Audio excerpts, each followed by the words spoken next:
Welcome students. अब आ ही गए हो तो रुक ही जाओ, और रुक ही गए हो तो कुछ सुन ही लो। और सुनने के लिए इस बार थोड़ा नया इनोवेशन लाई हूँ। ये आपके सामने है mind map of outcomes of democracy. अब कुछ बच्चों को शायद वीडियोस में कॉन्सेप्ट्स क्लियर नहीं हुए होंगे, तो उनके लिए और सबके लिए पॉलिटिकल साइंस बनी भी नहीं है ना कायदे से। अगर मैं आपको सामने बोलूँ तो जिनको साइंस लेना है, जिनको कॉमर्स लेना है, उनको बहुत ज़्यादा कुछ इंटरेस्ट है नहीं, और ये है भी वैसे लास्ट चैप्टर। तो उन बच्चों के लिए जिनको तुरंत समझना है, तो वो समझने के लिए होते हैं माइंड मैप्स। अब ये माइंड मैप्स में आपका सबसे सामने आपको दिख रहा है आउटकम्स ऑफ डेमोक्रेसी। इसके 3 मैकेनिज्म्स हमने पढ़े थे। One was political, second one was social, and third one is economic. ठीक है, तो 5 मार्कर के लिए और 3 मार्कर के लिए आप सिर्फ अगर ये कीवर्ड्स भी लिखते हैं, you will get full marks. तो पॉलिटिकल आउटकम क्या देता है आपको? अकाउंटेबल गवर्नमेंट, लेजिटिमेट गवर्नमेंट और रिस्पॉन्सिव गवर्नमेंट। अकाउंटेबिलिटी कैसे बनती है? By the use of RTI, opposition party and media. एक लेजिटिमेट गवर्नमेंट कैसे बनती है? लेजिटिमेट क्या होती है? Accepted government. तो कैसे आप एक गवर्नमेंट को एक्सेप्ट करते हो?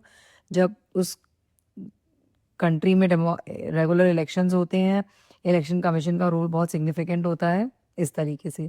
तीसरा था आपका रिस्पॉन्सिव। रिस्पॉन्सिव कब होती है एक सरकार? जब उसको फियर टू लूज इलेक्शन होता है, जब उसे पता होता है कि अपोजिशन पार्टी उसे हरा दे।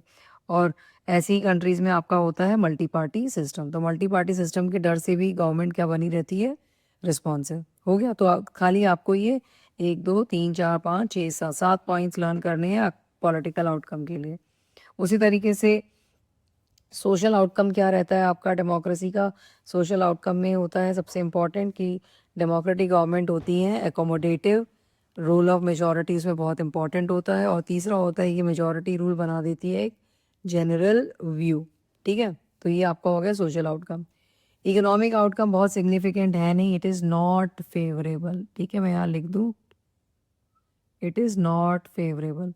नॉट फेवरेबल में कैसे? बिकॉज रिडक्शन ऑफ पॉवर्टी नहीं हो पाई है। पॉवर्टी आज भी देखी जाती है।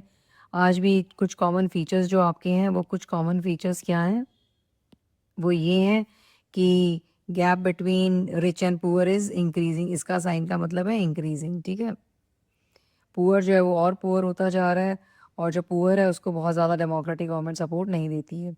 तीसरा है, कुछ नहीं है इसमें, सिर्फ आपको एग्जाम्पल का नाम लिख देना है अपनी आंसर की में।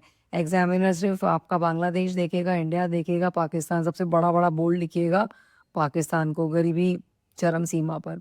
ठीक है, ये हो गया आपका तीसरा कॉन्सेप्ट। और बचा चौथा, वो था आपका लिमिटेशन। लिमिटेशन में क्या है? That there is still regular tales of corruption, आज भी है। लैक ऑफ ट्रांसपेरेंसी, जो गवर्नमेंट है वो ट्रांसपेरेंट नहीं हो पाई है। ठीक है, और तीसरा है आपका रिग्ड इलेक्शन। अभी भी इलेक्शंस होते हैं बट वो रिग्ड हो जाते हैं। तो रिग्ड इलेक्शन मैं मान के चल रही हूँ वो इलेक्शन जिसमें बड़ी धांधलेबाजी हुई है। तो ये 4 आपके मोटे मोटे कॉन्सेप्ट्स हैं, जिसके चलते आपको क्या मिलेंगे? 5 मार्क्स और एक बड़ा सेटिस्फैक्शन। तो अब आए हैं तो लिख ही लिया है, लिख ही लिया तो पढ़ भी लीजिए और जाइए 5 मार्क्स के साथ। थैंक यू फॉर वॉचिंग, फिर मिलते हैं।